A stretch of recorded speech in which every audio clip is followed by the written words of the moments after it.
Hello friend, welcome back my YouTube channel Roshni ki Pathshala. आज के इस क्लास में लेकर आई हूँ आपके लिए छत्तीसगढ़ प्रयोगशाला परिचारक भर्ती परीक्षा 2023 का model paper 2। Model paper first आपने नहीं देखा है तो जाकर प्लेलिस्ट में जरूर देख लीजिएगा। छत्तीसगढ़ प्रयोगशाला परिचारक भर्ती परीक्षा के नाम पर प्लेलिस्ट बनाया गया है। सारी इंपॉर्टेंट क्लासेस आपको मिल जाती है वहाँ पे, साथ ही मॉडल पेपर के क्लासेस आपको मिल जाएंगे। ठीक है, तो आप जो है ज़रूर विजिट करिए प्लेलिस्ट। ठीक है, सारी इंपॉर्टेंट क्लासेस टॉपिक वाइज मिलेंगे। साथ ही आप ने किसी ने कमेंट किया था कि केमिकल बॉन्डिंग पे क्लास लाइए, तो केमिकल बॉन्डिंग पे जो है आपको परमाणु संरचना का जो है एक क्लास देखने को मिलेगा प्लेलिस्ट में। तो उसमें जो है आपको केमिकल बॉन्डिंग के क्वेश्चन भी आपको मिलेंगे, सारे इंपॉर्टेंट क्वेश्चन आपको मिलेंगे। और साथ ही आपके बोलने पर एक बार सेपरेटली जो है केमिकल बॉन्डिंग पे क्लास में लेकर आऊँगी आपके बोलने पर। ठीक है, तो प्लीज़ अगर आप मेरे चैनल में नए हैं तो चैनल को ज़रूर सब्सक्राइब कीजिए, साथ ही बेल आइकन को प्रेस कीजिए ताकि आने वाली वीडियो का नोटिफिकेशन आपको मिले। और छत्तीसगढ़ प्रयोगशाला परिचारक भर्ती परीक्षा की अगर कोई तैयारी कर रहे हैं तो प्लीज़ वीडियो को शेयर कीजिएगा, उनके लिए भी काफ़ी हेल्पफुल होगा। तो मॉडल पेपर तैयार करने में, क्लास रेडी करने में मेहनत लगती है, तो प्लीज़ वीडियो को ज़रूर लाइक कीजिए। क्लास कैसा लगता है कमेंट करके ज़रूर बताइए, इससे हमें मोटिवेशन फील होता है कि जो हम पढ़ा रहे हैं उसके लिए आपको जो है काफ़ी हेल्पफुल हो रहा है इससे। तो साथ ही आपको फ्री पीडीएफ नोट्स भी प्रोवाइड किया जा रहा है इस चैनल के द्वारा। आपको जो है टेलीग्राम ग्रुप ज्वाइन करना है। टेलीग्राम ग्रुप का जो लिंक है डिस्क्रिप्शन बॉक्स में मिल जाएगा, आपको डिस्क्रिप्शन बॉक्स में मिल जाएगा और वहाँ पे आप ज्वाइन कर सकते हैं और साथ ही फ्री पीडीएफ नोट्स डाउनलोड करके आप प्रैक्टिस कर सकते हैं। ठीक है, मॉडल पेपर फर्स्ट का जो प्रैक्टिस सेट है आपको मिल जाएगा टेलीग्राम ग्रुप में।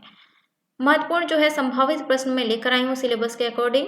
अब हम देखते हैं सिलेबस के अकॉर्डिंग जो है कौन कौन से प्रश्न जो है कितने कितने नंबर के हैं। अगर आप इसके लिए तैयारी कर रहे हैं तो वो आप आंसर जरूर कीजिएगा, इससे आपको पता चलेगा कि आपकी तैयारी कितनी हुई है।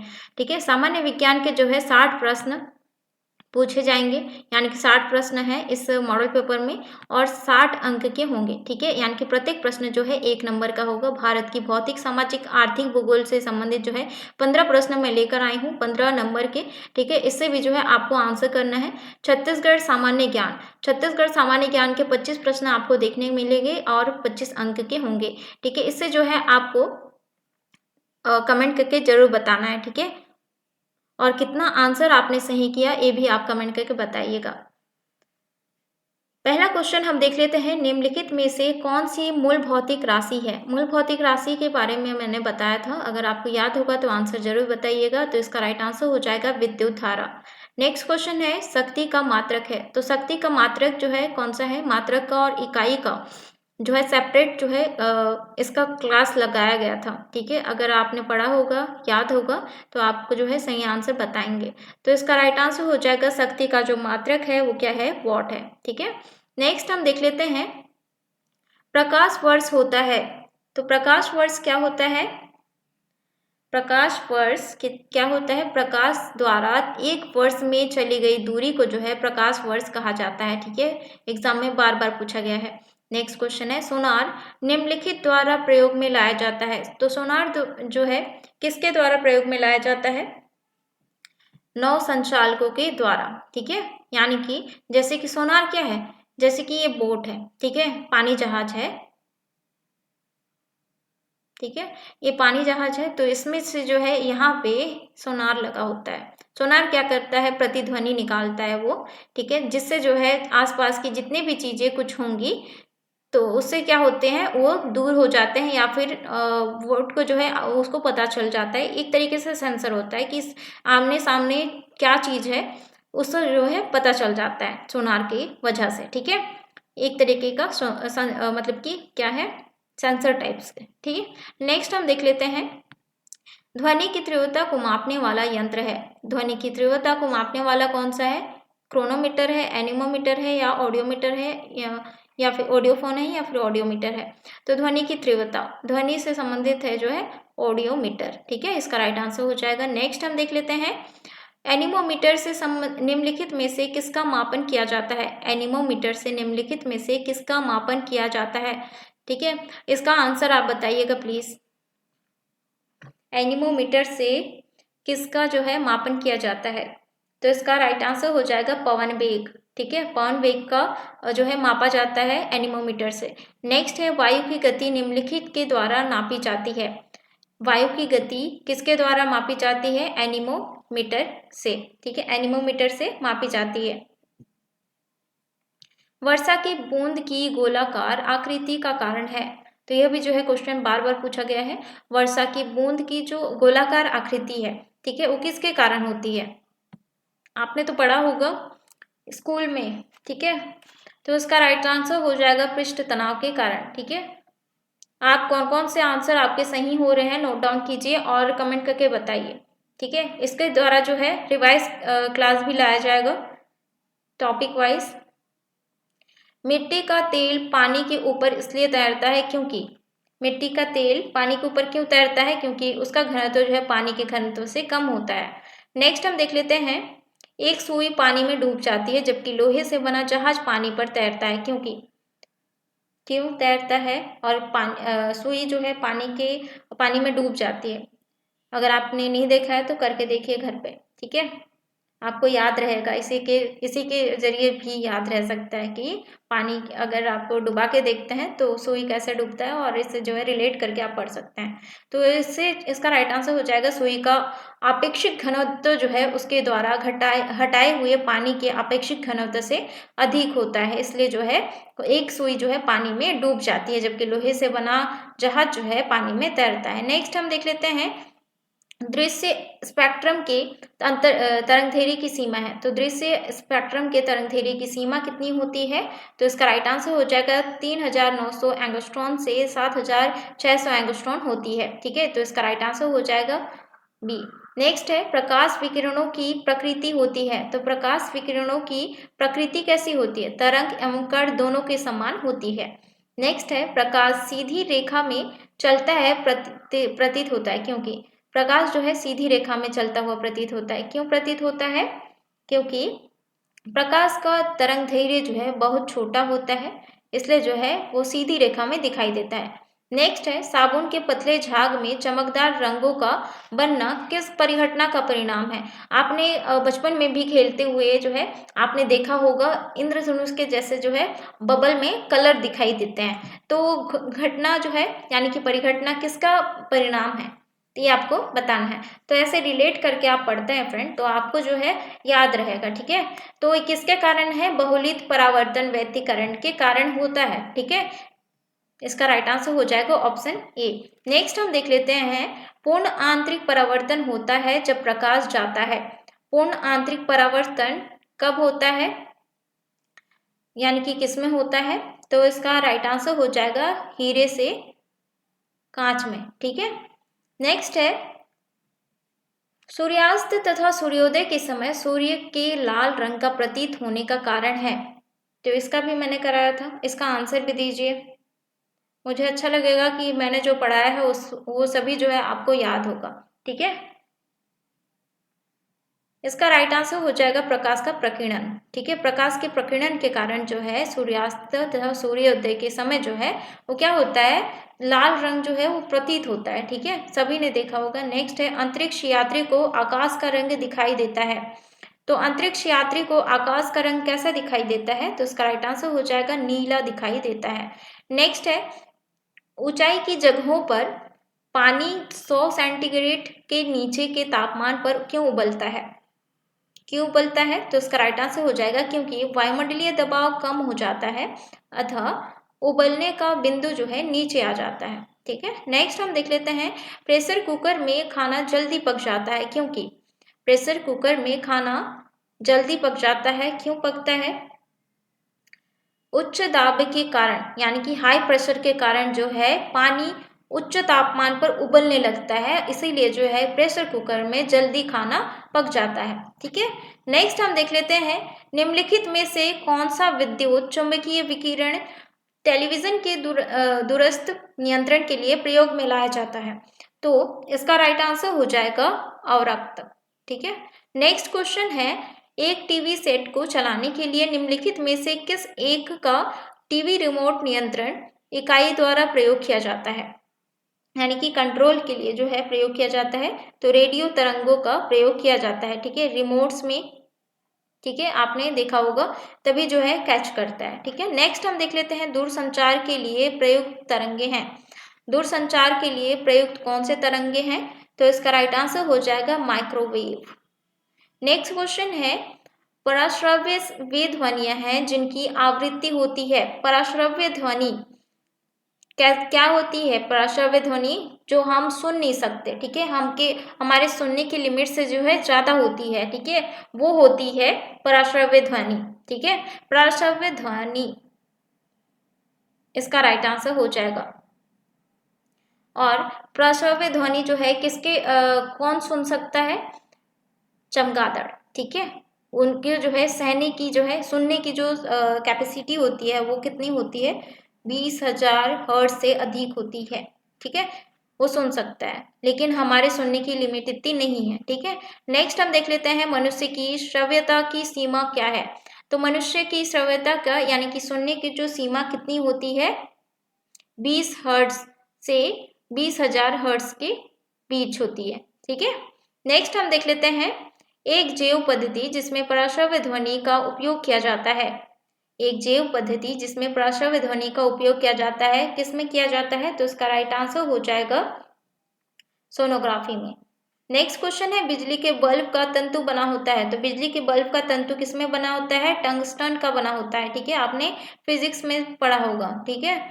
ये जो है स्कूल में पढ़ा होगा, मिडिल स्कूल में भी है। नेक्स्ट हम देख लेते हैं मानव शरीर शुष्क के विद्युत प्रतिरोध के परिणाम की कोटि क्या है? तो इसका राइट आंसर हो जाएगा मानव शरीर के विद्युत प्रतिरोध के परिणाम की कोटि क्या है? 104 ओम। नेक्स्ट क्वेश्चन है EFL का पूर्ण रूप है, तो सॉरी CFL का पूर्ण रूप क्या है? तो इसका राइट आंसर हो जाएगा कॉम्पैक्ट फ्लोरिसेंट लैम्प, ठीक है, यह जो है इसका फुल फॉर्म है। नेक्स्ट है प्रकाश उत्सर्जक डायोड के द्वारा डायोड के कार्य करने का सिद्धांत है। तो प्रकाश उत्सर्जक डायोड के कार्य करने का सिद्धांत क्या है? तो इसका राइट आंसर हो जाएगा वैद्युत संदीप्ति। नेक्स्ट क्वेश्चन है ठोस अशुद्धियों की शुद्धिकरण के लिए निम्नलिखित में से कौन सी प्रक्रिया उपयोग नहीं है? तो ठोस अशुद्धियों के अशुद्धिकरण के लिए जो है निम्नलिखित में से कौन सी प्रक्रिया उपयोग नहीं है? तो इसका राइट आंसर हो जाएगा आसवन, ठीक है, आसवन प्रक्रिया जो है उपयोग नहीं किया जाता है। बाद की ऊर्ध्वाधर क्रिस्टलीकरण और उपयोग सभी जो है किया जाता है, ठीक है।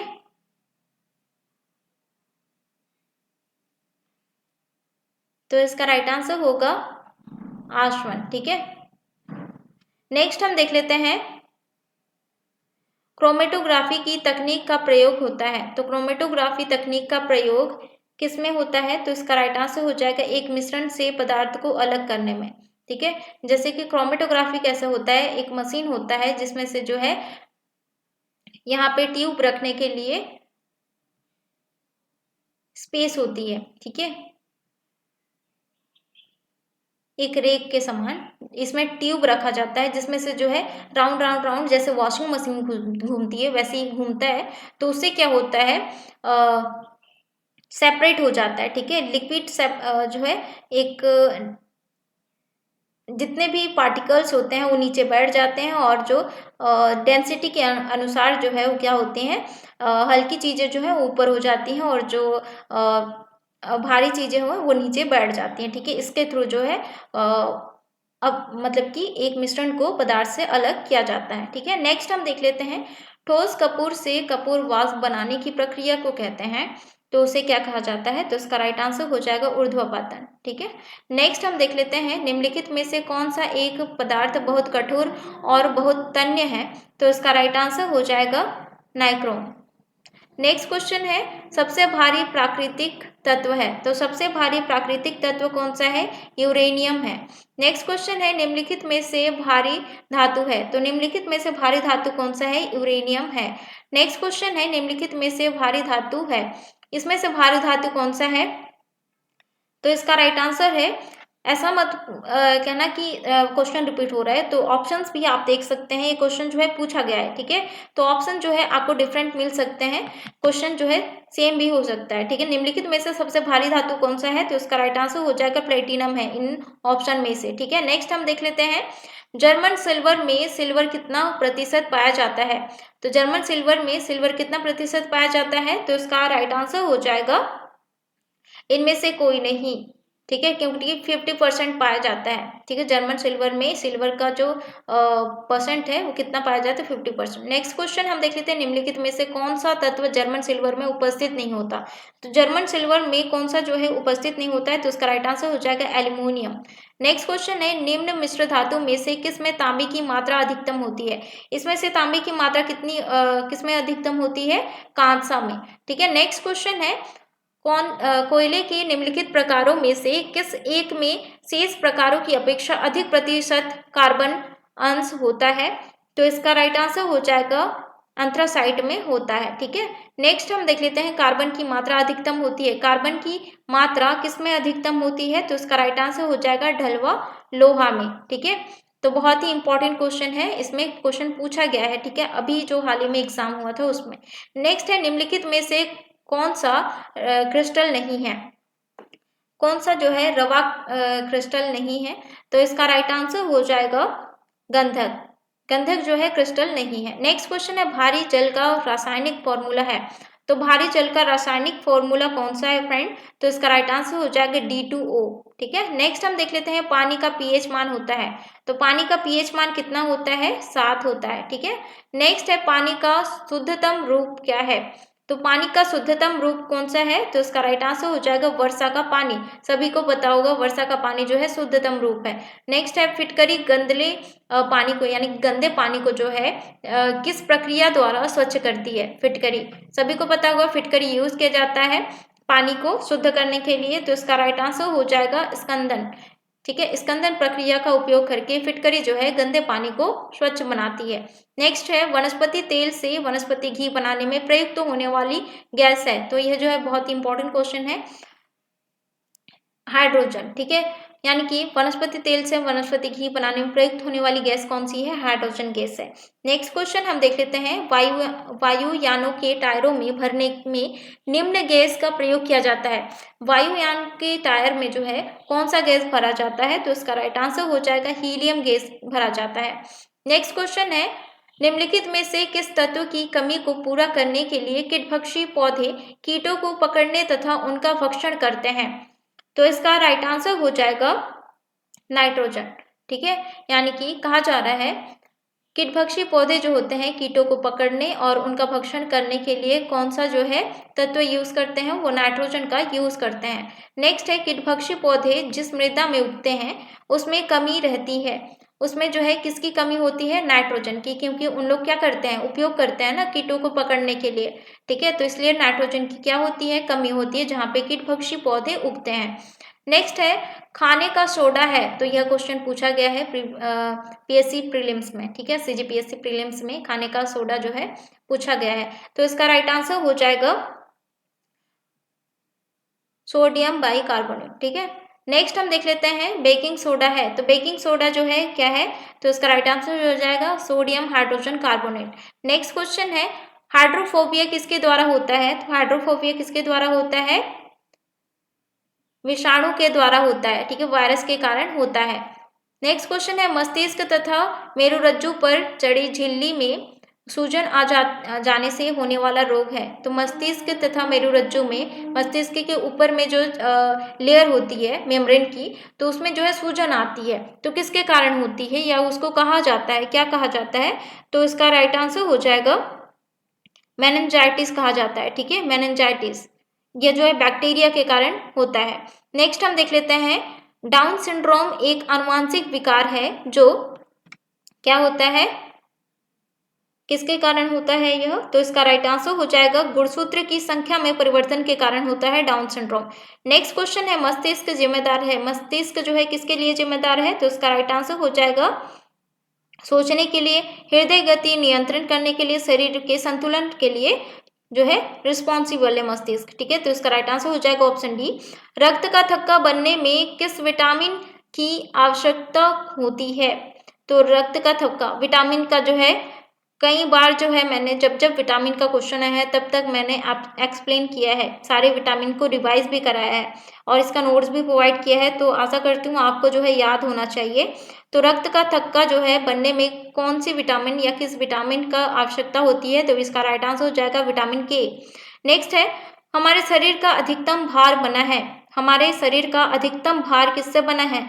तो इसका राइट आंसर हो जाएगा जल का। ठीक है, नेक्स्ट हम देख लेते हैं, हरगोविंद खुराना को किस आविष्कार के लिए सम्मानित किया गया है? हरगोविंद खुराना को किस आविष्कार के लिए सम्मानित किया गया है? तो इसका राइट आंसर हो जाएगा प्रोटीन के संश्लेषण के लिए। ठीक है, नेक्स्ट हम देख लेते हैं, प्रयोगशाला में सर्वप्रथम डीएनए का संश्लेषण किया था। तो किसने किया था सर्वप्रथम डीएनए का संश्लेषण? वो भी प्रयोगशाला में। तो किसने किया था? तो इसका राइट आंसर हो जाएगा खुराना ने। ठीक है, नेक्स्ट है, प्राचीन भारतीय भौगोलिक मान्यता के अनुसार भारतवर्ष किस द्वीप का अंग था? तो इसका राइट आंसर हो जाएगा जम्मू द्वीप। ठीक है, जम्मू द्वीप का अंग था भारतीय, यानी कि प्राचीन भारतीय भौगोलिक मान्यता के अनुसार भारतवर्ष जो है जम्मू द्वीप का अंग था। नेक्स्ट क्वेश्चन है, सर्वप्रथम इंडिया शब्द का प्रयोग भारत के लिए किस भाषा में किया गया है? तो इसका राइट आंसर हो जाएगा ग्रीक शब्द में किया गया है। नेक्स्ट क्वेश्चन है, भारत की मुख्य भूमि की दक्षिणी सीमा है।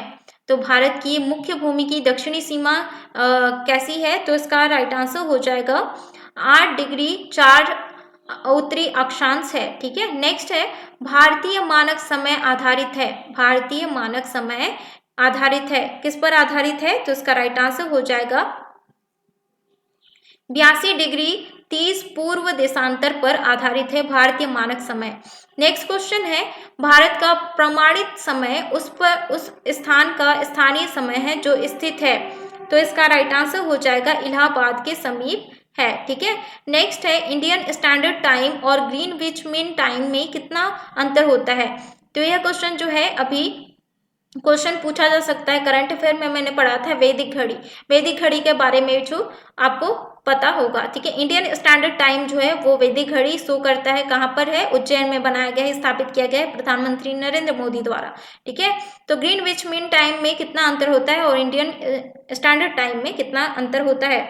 तो इसका राइट आंसर हो जाएगा 5 घंटे 30 मिनट। ठीक है, नेक्स्ट क्वेश्चन है, भारत का ध्रुव दक्षिणी भाग की भूमध्य रेखा में दूरी कितनी है? यानी कि भारत का ध्रुव दक्षिणी और भाग की भूमध्य रेखा से कितनी दूरी है? तो इसका राइट आंसर हो जाएगा 876 किलोमीटर है।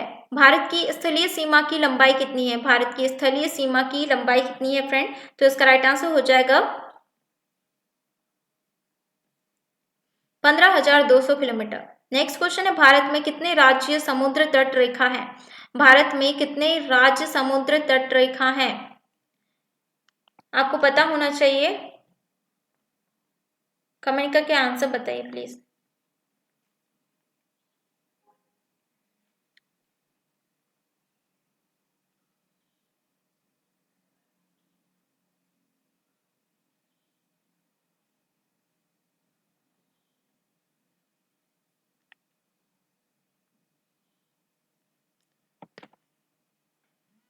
तो इसका राइट आंसर हो जाएगा 9। ठीक है, भारत में कितने राज्य समुद्री तट रेखा पर हैं? 9 राज्य हैं। नेक्स्ट क्वेश्चन हम देख लेते हैं, भारत में निम्नलिखित में से किस राज्य की तटरेखा सबसे लंबी है? तो इसका राइट आंसर हो जाएगा गुजरात। ठीक है, गुजरात की जो है समुद्री तटरेखा सबसे लंबी है। ठीक है, नेक्स्ट हम देख लेते हैं,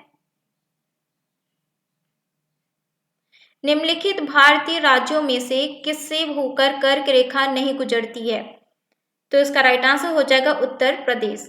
नेक्स्ट क्वेश्चन है, कौन सी अक्षांश रेखा भारत के मध्य से होकर गुजरती है? तो इसका राइट आंसर हो जाएगा कर्क रेखा। ठीक है, नेक्स्ट क्वेश्चन है, कर्क रेखा भारत के कितने राज्यों से होकर गुजरती है? तो इसका राइट आंसर हो जाएगा 8 राज्यों से होकर गुजरती है। नेक्स्ट है, निम्नलिखित में से किस राज्य से होकर कर्क रेखा नहीं गुजरती है? तो पूछा जा रहा है किस राज्य से होकर कर्क रेखा नहीं गुजरती है। ठीक है, तो ध्यान में रखकर जो है क्वेश्चन का आंसर दीजिए। तो इसका राइट आंसर होगा, इसका राइट आंसर होगा ओडिशा। ठीक है,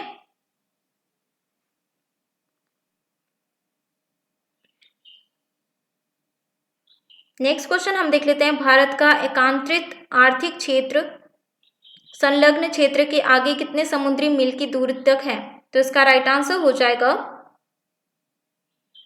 200 मील। नेक्स्ट क्वेश्चन है, छत्तीसगढ़ के प्रथम इतिहासकार हैं। तो छत्तीसगढ़ के प्रथम इतिहासकार कौन है? बाबू रेवाराम। नेक्स्ट क्वेश्चन है, छत्तीसगढ़ के प्रथम पुरातत्ववेत्ता खालिस्तान है, तो कौन है? तो इसका राइट आंसर हो जाएगा लोचन प्रसाद पांडे। नेक्स्ट क्वेश्चन है, चितवा डोंगरी का गुफा कौन से जिले में है? चितवा डोंगरी का गुफा जो है किस में है? तो इसका राइट आंसर हो जाएगा बालोद जिले में है। ठीक है। नेक्स्ट क्वेश्चन है, छत्तीसगढ़ के मेकाल क्षेत्र में प्राचीन काल में निम्नलिखित में से किस राजवंश का शासक था? तो इसका राइट आंसर हो जाएगा पांडु वंश का। ठीक है। तो कोई कमेंट करके बोलता है कि इतना इजी क्वेश्चन नहीं पूछा जाएगा, तो इतना इजी क्वेश्चन नहीं पूछा जाएगा तो आप पीएससी प्रीलिम्स का भी एग्जाम के क्वेश्चन पेपर को आप देख सकते हैं, उसके लेवल का नहीं पूछा गया था। ठीक है। तो आप डिसाइड नहीं कर सकते कि कितना क्वेश्चन इजी पूछेगा, कितना जो है हार्ड पूछेगा। ठीक है। आपको तैयारी करनी है इजी टू हार्ड। ठीक है। तो इस क्वेश्चन का आंसर दे पाते हैं तो आप जो है आपकी तैयारी अच्छी हुई होगी। तो आप जो है डिसाइड नहीं कर सकते कि कौन सा क्वेश्चन पूछा जाएगा, कौन सा क्वेश्चन नहीं पूछा जाएगा। ठीक है। आपको तैयारी पूरी करनी है, तो प्लीज कमेंट करके ये ना बोलिए कि ऐसा क्वेश्चन नहीं पूछा जाएगा। ठीक है। तो आप ना जितने भी मैंने क्लास कराया है उसमें से एक भी क्वेश्चन नहीं आया तो आप कमेंट करके बोल सकते हैं। ठीक है, कि आपके क्लास से कोई भी एक क्वेश्चन नहीं आया। ठीक है। तो सारे क्वेश्चन इंपॉर्टेंट लाती हूँ मैं, तो प्लीज ऐसे ना बोला करें। नेक्स्ट हम देख लेते हैं, निम्न में से राजीव लोचन मंदिर का निर्माता विलास तुंग किस प्राचीन राजवंश से संबंधित था? निम्नलिखित में से राजीव लोचन मंदिर का निर्माता विलास तुंग किस प्राचीन राजवंश से संबंधित था? तो इसका राइट आंसर है नल वंश से। नेक्स्ट क्वेश्चन है, गांधी जी के प्रथम छत्तीसगढ़ प्रवास में कौन उनके साथ थे?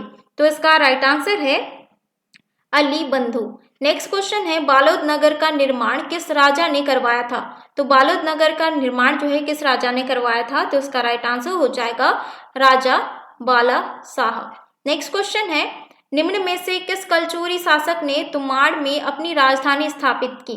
तो इसका राइट आंसर हो जाएगा कलिंग ने। ठीक है, राजा कलिंग ने स्थापित की थी। बस्तर की कौन महारानी छत्तीसगढ़ की प्रथम एवं एकमात्र महिला शासिका थी? तो इसका राइट आंसर हो जाएगा, तो इसका राइट आंसर है रानी चौरिज। नेक्स्ट क्वेश्चन है, छत्तीसगढ़ का प्रथम नमूना अभिलेख कहाँ पाया जाता है? तो छत्तीसगढ़ का प्रथम नमूना अभिलेख जो है कहाँ पे पाया जाता है? तो इसका राइट आंसर हो जाएगा, तो इसका राइट आंसर है दंतेवाड़ा में। नेक्स्ट क्वेश्चन है, छत्तीसगढ़ में मराठों ने अपना प्रथम शासक किसे बनाया था? छत्तीसगढ़ में मराठों ने अपना प्रथम शासक किसे बनाया था?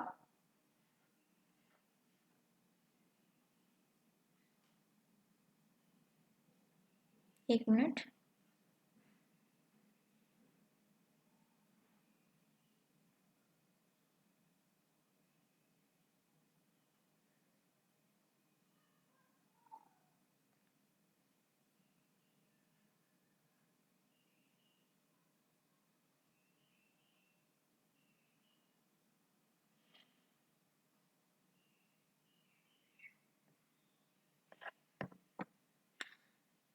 सॉरी, इसका राइट आंसर जो है कवर्धा में है। ठीक है, दंतेवाड़ा नहीं है।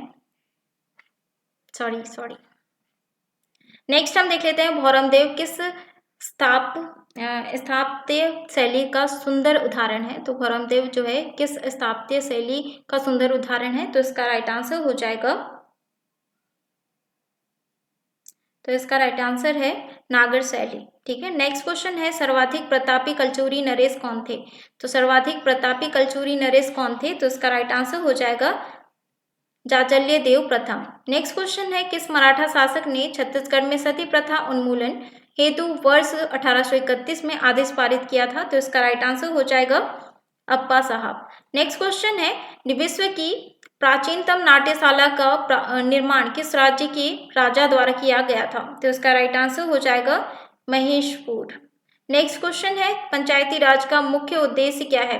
तो पंचायती राज का मुख्य उद्देश्य क्या है फ्रेंड? तो इसका राइट आंसर हो जाएगा लोगों को विकासपूर्वक प्रशासन में भागीदारी के योग्य बनाना। उद्देश्य है। नेक्स्ट है पंचायत के चुनाव कराने हेतु निर्णय किसके द्वारा लिया जाता है? तो पंचायत के चुनाव कराने हेतु निर्णय जो है किसके द्वारा लिया जाता है, कौन करता है निर्णय?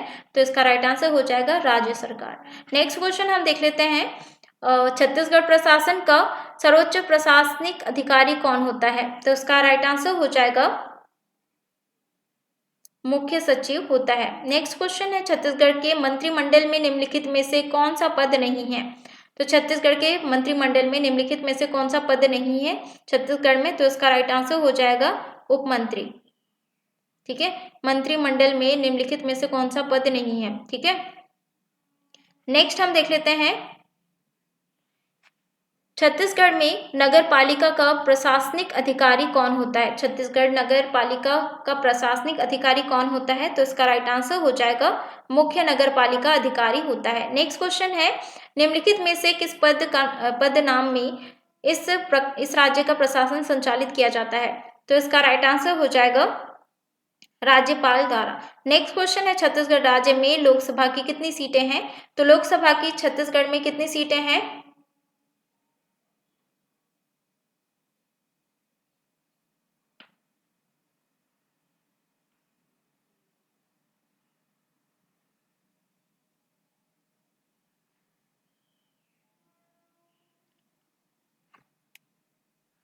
तो इसका राइट आंसर हो जाएगा 11। नेक्स्ट क्वेश्चन है लोक सेवा आयोग के अध्यक्ष की नियुक्ति किसके द्वारा की जाती है?